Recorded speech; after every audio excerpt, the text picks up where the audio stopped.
The Lord be with you. A reading from the Holy Gospel according to Matthew. Jesus said to his disciples, I tell you, unless your righteousness surpasses that of the scribes and Pharisees, you will not enter the kingdom of heaven. You have heard that it was said to your ancestors, you shall not kill, and whoever kills will be liable to judgment. But I say to you, whoever is angry with his brother will be liable to judgment. You have heard that it was said, you shall not commit adultery. But I say to you, everyone who looks at a woman with lust has already committed adultery in his heart. Again, you have heard that it was said to our ancestors, do not take a false oath, but make good to the Lord all that you vow. But I say to you, do not swear at all. Let your yes mean yes, and your no mean no. And anything else is from the evil one. The Gospel of the Lord.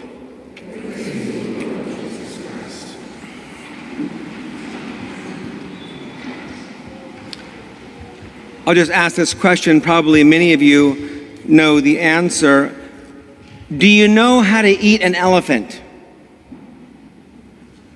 You guys know? It's one bite at a time. You just got to get started.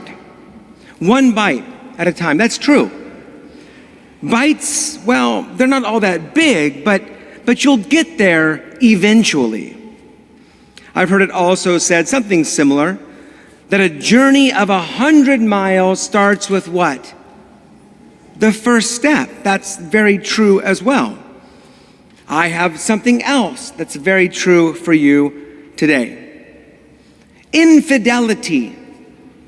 Infidelity begins with a glance, a giggle, an innocent touch. Fights begin with anger in the heart. Killing begins with anger, with arrogance, with jealousy, with pride. Its end is in this violent thing. Its end is this egregious thing. But it begins with something much, much smaller. In the gospel today, Jesus is trying to get us to wake up and be honest with ourselves. You're not right with your neighbor just because you're not killing him. And you're not right with God just because you're not using God's name in vain. You are right with your neighbor when there is peace and goodwill. You are right with God when you praise, when you worship, when you adore. In Jesus' day, his hearers thought that they were good to go. They thought that they were being viewed by God as these most special people because they weren't violating the commandment. And he invites them to consider that the commandment not to kill is the very end, but that doesn't make you good just because you're not killing. There's something in the beginning that starts to stir, and we need to remove that as well. If your eye causes you to sin, tear it out. But before you get there, if your hand causes you to sin, cut it off, but hold on, you don't have to go to that extreme. You see, we can address these smaller issues at the beginning, in their infancy. You see, sin is a lot like a mustard seed, oddly enough. You know how a mustard seed, it's small at the beginning, you plant it, but it grows. It gets bigger and bigger, right? Yeah, so does sin. It starts out really small, something seemingly innocuous, something that doesn't matter so much. We'll use the word, venial.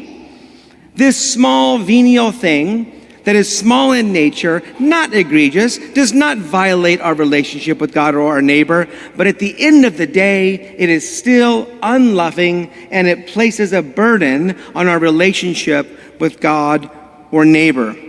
So often as Catholics, we want to know where the line is. Is something mortal or venial? I get asked this often and through text message, hey, Deacon Stephen, is it a mortal sin if is this a sin? We always want to, and that's a good step. The first thing is wanting to know how to live right. That's okay, that's good. But isn't it strange that in trying to live right, all we want to know is, am I doing wrong? Isn't that a strange thing? Where's the line? Am I cross it yet? Am I cross it yet? Where does the church draw that line? Where does God draw that line? And then once I cross the line and I'm doing wrong, is it really wrong? Is it a mortal sin? Or is it only a venial sin? We're tiptoeing around and we're missing the whole point. The question is what I'm doing the most loving thing that I can do? Is this thing that I'm doing going to increase and make my relationship better with others and with God, or is it not? And that's the question that we have to ask ourselves. So often we are like when I was a kid in the car, I'm not gonna lie, there I am in the back seat with my sister, and my mom is through the roof frustrated, yelling at the kids because I'm all over my sister and punching her and twisting her arm. And my mom says, would you just keep your hands off your sister? And I say, okay, because mom is heated, okay? And I go like this. My finger's right in front of her eye. My sister's upset. Steve won't get his finger out of my face. Whoa, whoa, whoa. I'm not touching you. I'm not touching you. I'm not touching you, right? But am I doing my mom's will? No. I'm doing what she told me, don't touch your sister, but at the same time, I'm still annoying my sister. I'm being bothersome. I'm creating discord in our relationship. So often as Catholics, it's the same thing that we do. How much do we have to give again? Is that enough? How much is enough? How much is too much? Is this too much? Is that too much? We're always looking for the too much. Remember how to eat an elephant. If you want to get to heaven, well, start doing kind things. They might be small things. As Mother Teresa said, do small actions with great love. And stop doing, although small things, hurtful things to our neighbor. Jesus never said, don't kill your neighbor. Jesus said, love your neighbor. Our question should not be, is this harm venial or mortal, but instead, is this action loving? St. Augustine makes this great point, because many times as Catholics we say, well, it's just a venial sin, just a little venial sin. Okay, St. Augustine, back in the 4th century, also addressed this issue, because Catholics have always been Catholics, Oh, venial, that's no big deal. As long as it's not mortal, we're okay, right? Listen to what he says. St. Augustine says, consider venial sin. Although small, it begins to take on great weight. He compares it to a grain of sand. He says, consider the grain of sand. In and of itself, it is of no effect. But combined with others, it makes up the entire seashore. And the same is true of the sin that we live in our life.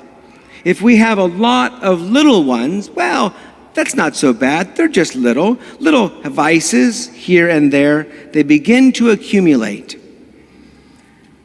Like the long journey that begins in a single step, the road to hell also starts the same way. In these small little things. Today we heard there's water and there's fire. There's life and there's death. There is heaven and there is hell. And each of us, in small and great ways, make strides in one direction or another. Do not take lightly those strides that end in death. And we need to put into place, as we begin to reflect, as Lent is right around the corner, our church turns our attention to the things in our life that are creating disunity, discord. They might be small, but they matter. And that's what Jesus tells us today in the gospel. I want to leave you with this saying that I really like quite a lot. We must be careful about what we watch and what we listen to, because it becomes what we think about. And be careful what you think about, because what you think about becomes the way that you talk, the words that you use. And be careful about the words that you use, because those become your actions.